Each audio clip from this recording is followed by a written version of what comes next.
on Hard Copy. It used to be the stuff of cheap horror flicks, but no more. The killer bees are real.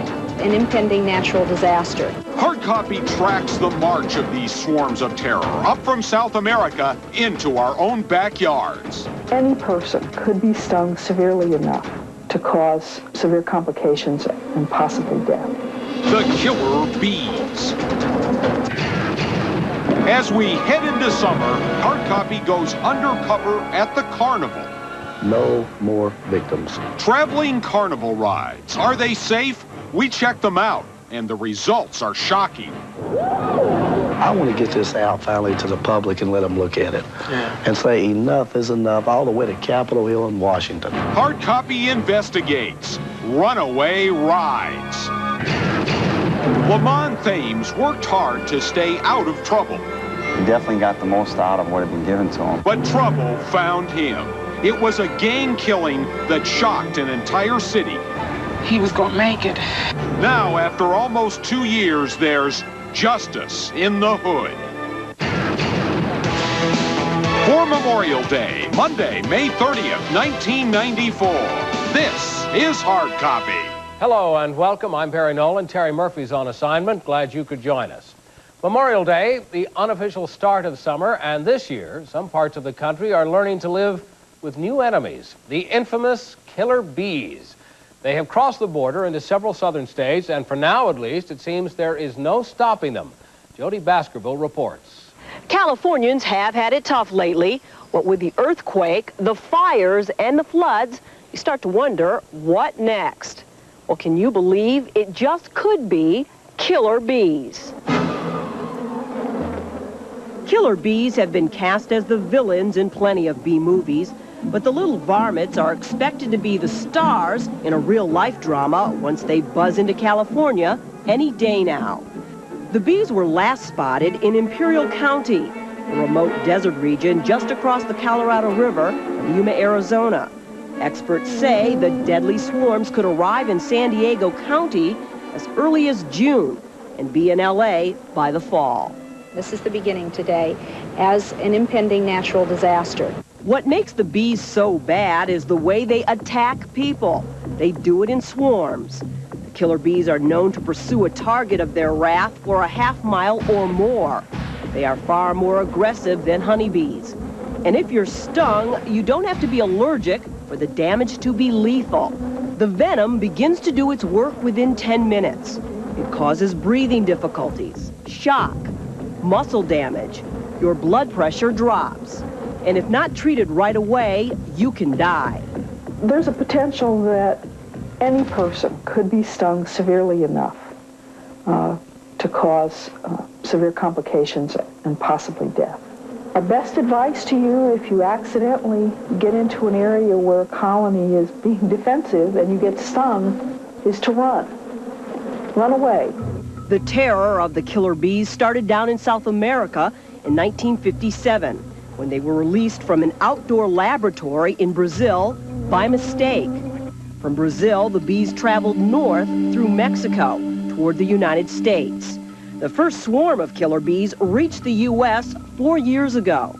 They were discovered in the small town of Hidalgo, Texas. Since then, the bees have been spotted in New Mexico, Arizona, and Nevada. The bees are developing quite a reputation. Just ask the people of Kilhuacan, Mexico.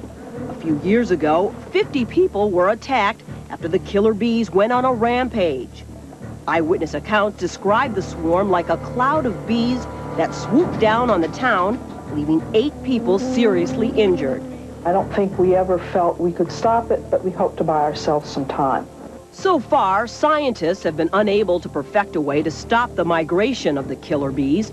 At one point, they even tried barcoding the insects like products on a grocery store shelf. Recently, bee traps have been set along the far southeastern corner of California at the Arizona and Mexican borders in Imperial County in anticipation of the winged killers. But even if the traps catch the bees at the border, there are other ways they can get in. Swarms of the killer bees have been found aboard arriving ships in the port of Houston and on trucks in California coming from south of the border. Experts fear eventually these tiny stowaways could wind up as far away as Maine. Well, there are no barriers as such in the U.S. to stop the entry of the Africanized bee because it's, in a practical sense, it's impossible to do. They cover such a wide proportion of the environment. One of the problems in identifying killer bees is the fact that you just can't tell them apart from your everyday honeybee, at least not with a naked eye. But if they attack, you will definitely know the difference. Killer bees attack by the hundreds with little provocation, and they are relentless when they sting. They are disruptive because we in the Americas, South, Central, and North America, simply aren't accustomed to them. We aren't familiar with bees that react this way. There really is no protection against the swarms of killer bees. They have crossed the border and they will attack.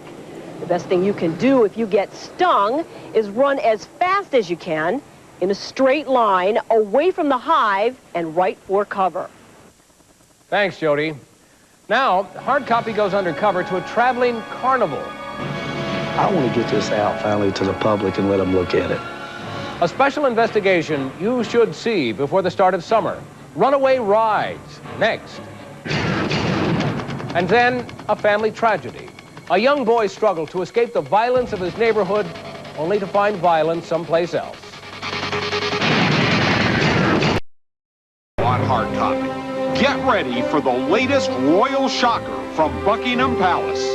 These nudge, nudge, wink, wink things, what have they been up to? This time it's not about Princess Di, and forget Fergie. We're talking about the Queen herself.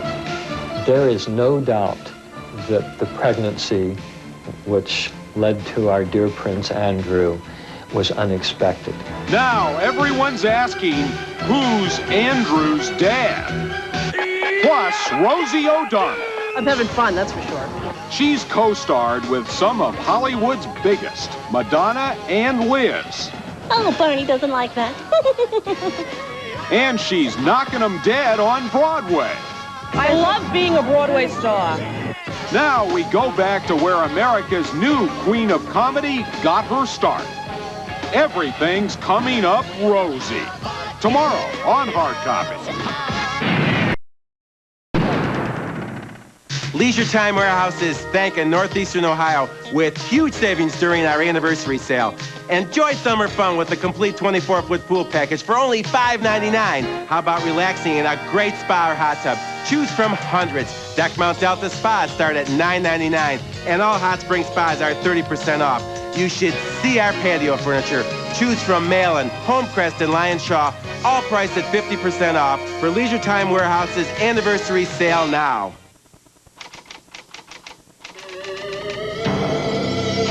Something amazing is going to happen on June 17th. Because June 17th is Casual Day. That's when you get to wear casual clothes to the office. In return for a small donation to United Cerebral Palsy. To psych up your office for Casual Day, call this number. United Cerebral Palsy Casual Day. Good cause, good clothes, good karma. Honesty, integrity, value. That's what Bud Brady Ford gives you each and every day. My brothers, Dave, Jerry, and I, the Brady Bunch, take great pride in the high quality of service we provide our customers. There's always a Brady on the premises. We'll take care of all of your questions and concerns. Come shop Bud Brady Ford, family owned and operated. The Brady Bunch has been serving Cleveland for over 15 years. We want to sell you a Ford today. Bud Brady Ford, 8003 Broadway. East or west, we sell for less. Backdoor Beverage at 656 East 185th, the biggest little beverage store in town. Come to the Back Door for everything from the ordinary to the extraordinary.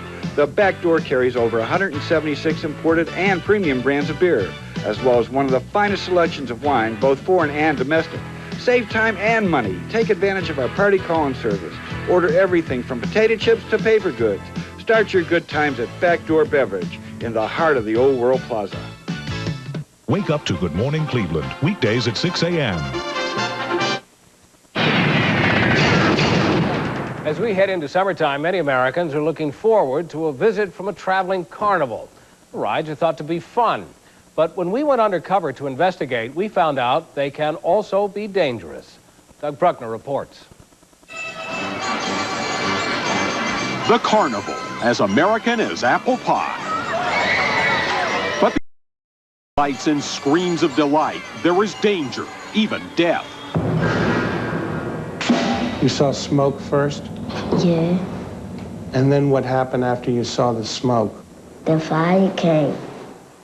8-year-old Jacob Lambert was on a giant ride called the Trabant at a fair in New Orleans. He was spinning wildly 30 feet up in the air when suddenly the entire ride was on fire. To make matters worse, the emergency brakes failed, whipping the horrified children helplessly in and out of the flames. The ride was spinning around and the children was jumping off the ride, burning.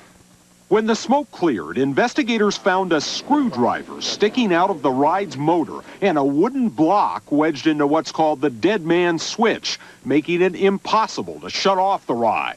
They jam a block of wood in there, and sometimes that's not enough, so they'll stick a screwdriver in there to keep the dead man's switch on, so they don't have to stand there all day with their foot on the thing. Jacob is slowly recovering from the severe burns on his face, arms, and legs, but he is just one of thousands of children hurt every year in traveling carnival ride accidents. I'll say it in 3 words. No more victims. I want to see my industry clean itself up. Gene Saros has spent a lifetime in carnivals. He started at the tender age of 15. He says he's done everything there is to do in the carnival business, most of it bad. Unsafe rides, these rip-off games. You know, I used to do that. I used to rob people. I was one of the best ever walked on a carnival midway. But after seeing so many people get hurt, Gene now devotes his time to blowing the whistle on unsafe carnival operators. With Gene's help, Hardcopy went undercover to investigate safety procedures at a carnival in Lewisburg, Tennessee. Our crew hooked up the Hardcopy spy cam to investigate. Let's go down here. Hardcopy found exposed electrical cables, unfenced machinery, and a strange bucket hanging under the motor of one ride, a mechanical monster called the Zipper. Gene Saros says the bucket's there to catch leaking fluid, and that could be a fire hazard. And nowhere did we see any sign of fire extinguishers. The next day, we went back to confront the owners. We were looking at the Zipper, and under the wheel of the Zipper, there's like this great big bucket. What's going on with the Zipper? All right, we had a motor seal that's been giving us a little bit of trouble, and in order to keep an eye on it, we hung the bucket up there to see if we are still losing any fluid to speak of. We put a new seal in last week, and we're still not sure that it's going to hold. Are you concerned the fact that people are riding on the machine even though you're still kind of checking out the seal and all of this? No, the seal has nothing to do with the safety of the equipment. But don't tell that to Gene Saros. He says that ride should have been shut down while being repaired. I want to get this out finally to the public and let them look at it and say enough is enough, all the way to Capitol Hill in Washington. You like it? Back undercover, Hardcopy saw something else disturbing about the carnival rides. The people who run them. You're what? I'm a con artist. What's a con artist? What do you mean? Con artist? I learned a long time ago to separate people from their money. They just pick them up off the streets. They sleep in trucks. They have no bathing facilities. They make maybe $200 a week. They have no pride in what they're doing. They could care less. Now, surely someone must be keeping an eye on these carnivals, inspecting them, making sure they're safe. We went to City Hall. This is a gentleman who's familiar with rides and knows you assume... Well, we're not experts in carnival rides, no. Right. But we look at them as best we can for safety, yeah. In fact, there are no federal inspection guidelines for the billion-dollar carnival business, and only half the states have even minimal regulations, something that Gene Saros is working very hard to change. He's taken his crusade to Congress. How long are you going to keep doing this one-man crusade? Well, till I run out of money or they kill me or I win. As another carnival season gets underway, Gene Saros says he will continue his crusade to make the rides safe for children everywhere. Now, a proud young man who was determined to stay out of trouble. In his death, a message of courage and hope. Justice in the Hood, next.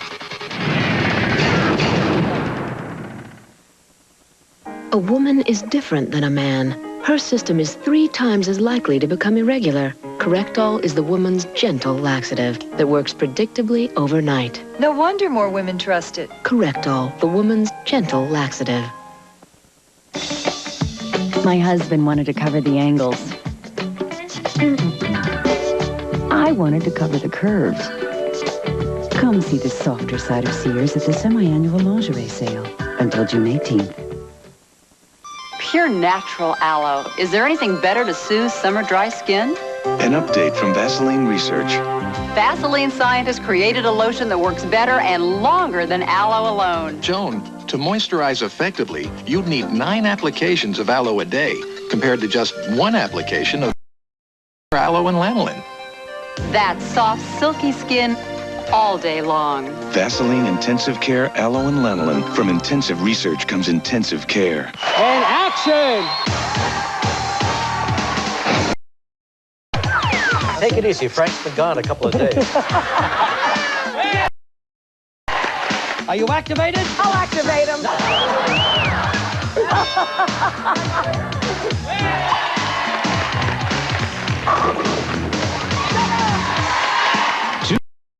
Channel 5.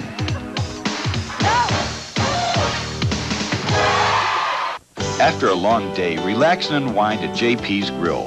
Monday through Friday, enjoy JP's famous free hors d'oeuvres from 4 to 7 p.m.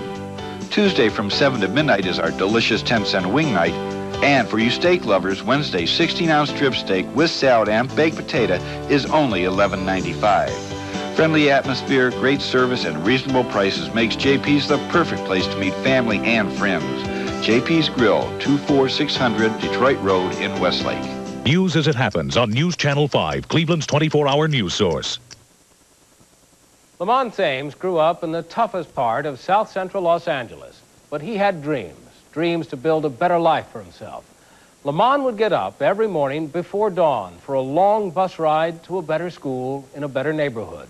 He wanted to stay out of trouble, but trouble somehow found him.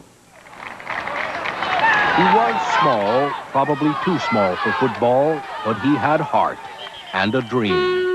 Lamont Thames was 15 years old, a child of South Central Los Angeles, where the LA riots were sparked, where gangs roam the streets, and where many boys don't live to become men. But Lamont was different. He'd have nothing to do with the gangs. He had plans for the future, and this was his field of dreams. I think he had a shot. He has a shot just like any other American kid that just needs a chance to prove himself. Lamont's Aunt Lavica was determined to see that he got that chance. She inspired him to work hard, and she arranged for him to go to school far from their riot-torn neighborhood, away from the violence. Football was supposed to be his escape, but it would be here in this peaceful place that violence would find him. I told him to give him a shot, and office, and that was the last time I'd seen him. I got a call the next morning from our school secretary, and she told me that he had been murdered across the street from the school. Lamont Thames lived here in South Central Los Angeles, a place where sometimes it seems like almost everybody carries a gun, a place where just walking down the wrong side of the street can be enough to get you killed. You have so many gangs, you know, I might walk up to him, and I always would tell him, you know, Lamont, let me know when you even walk down the street. You know, let me know whose house you're going to. For much of his young life, Lamont lived here with his Aunt Lavica Houston. She worked hard to keep him out of trouble, and she knew that her nephew's ticket out of the hood was a good education. So instead of sending Lamont to his neighborhood school, a place where gangs controlled the turf, she sent Lamont to a school more than 35 miles away, across town to a neighborhood with the peaceful name of Woodland Hills, a place with large gated homes, mansions really, surrounded by richly landscaped gardens. When Lamont looked up into the sky over Woodland Hills at night, this is what he saw. When he looked up at the sky over his South Central home, he saw and heard something quite different. Lamont would have to wake up at 5:30 in the morning to catch the bus to Woodland Hills and the peaceful surroundings of Taft High. His older sister had graduated from Taft with honors. Lamont was going to follow in her footsteps. When she got her diploma, he was standing there with that gleam in his eye. Well, you know, I'm next. This is my big step. That's what I saw. I don't know what anybody else saw, but that's what I saw. He was just proud. But in football, there were more than the expected obstacles to overcome. Lamont was small, just 5'6", and only around 130 pounds. He started out on the B squad, but he kept working, showing up early for practice and staying late. He was a really dedicated football player. He worked hard in the weight room, and he worked hard at, you know, perfecting his technique, and he definitely got the most out of what had been given to him. Lamont's hard work paid off. 2 weeks before the start of the new school year, his coach gave him the best news of his life. And the last time I talked to him, I had asked him if he wanted to play varsity or B's, and he said that he wanted to play varsity, and I told him, we'll give you a chance to play. You know, and I think that's all he wanted. On the day Lamont Thames heard his dream come true, the day he made the varsity squad, Lamont left football practice and headed to the bus stop across the street from school, waiting for that long ride home to tell everyone the good news. There were more than a few kids at the bus stop, many, like him, kids from another part of town. But then something unusual began to unfold. They asked him where he was from. Apparently, he didn't have the right answer. In the time it took the coach to tell Lamont he had made the varsity squad, these gang members beat him, then they stabbed him and left him there. Lamont's life slipped away in the peaceful place they call Woodland Hills. You could be riding your bike. You could be standing out talking to a friend in the neighborhood.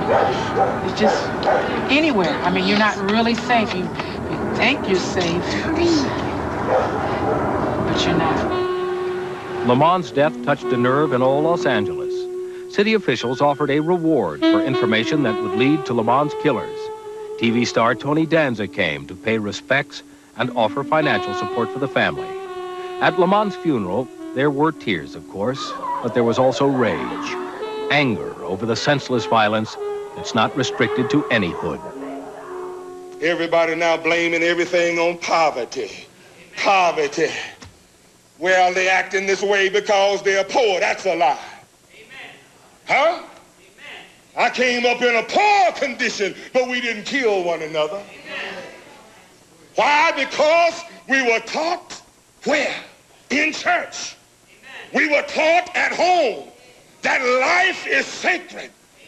That life came from God. Amen. And only God had a right to take it.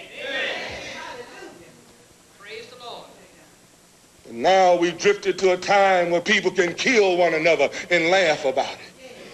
On an evening after the funeral, Aunt Lavica sat on her front steps with her niece on one side, her granddaughter on the other. She couldn't help crying while remembering Lamont, the kid who tried so hard, whose